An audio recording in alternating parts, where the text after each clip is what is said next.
The types of customers that we would have and the sectors that we would provide service to tend to be on both ends of the food chain. And the client base is diverse, which adds to our value as consultants.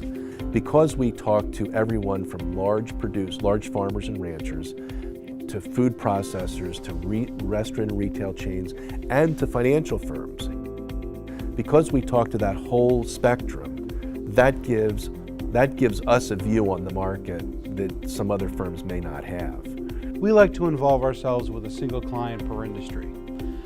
Anyone who has an adverse risk to the agricultural markets can become that client. So when we talk about what growers are doing, we have a pretty good idea what growers are doing because we talk to growers. They're our clients. We use this understanding of risk and apply it to all these different fields, and that's where we operate best.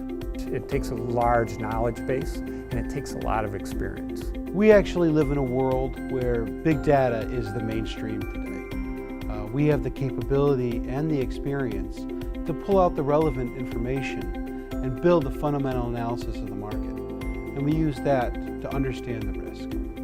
Any given day, I could be a meteorologist, I could be an economist, I have to be an economist. Sometimes I have to be a business manager. Sometimes I have to be a psychologist. You deal with issues, human issues all the time. You have to be somewhat of an agronomist. You have to understand how plants respond. Generically, what we provide for clients is a source of market data and market wisdom and advice on market trends and outcomes. I think the number of people who actually go out and look in the field and look at the crop, other than driving 80 miles per hour past it, is actually few and far between. We have the opportunity to go out, and we feel it's kind of essential to being able to know what you're talking about and go out and see what the crop is. So we run a crop tour and try and get a good handle on what's out there. We deal with a lot of data in the office, but it only goes so far. And in fact, we only get monthly reports from the USDA, which is the biggest survey.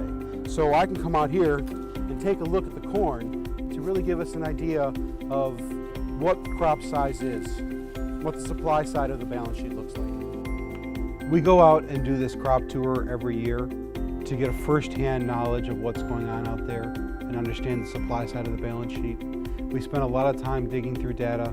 We spend a lot of time talking to people, putting people together, making different connections. We build these bridges. It takes a lot of time, it takes a lot of effort, but it's something we really love to do.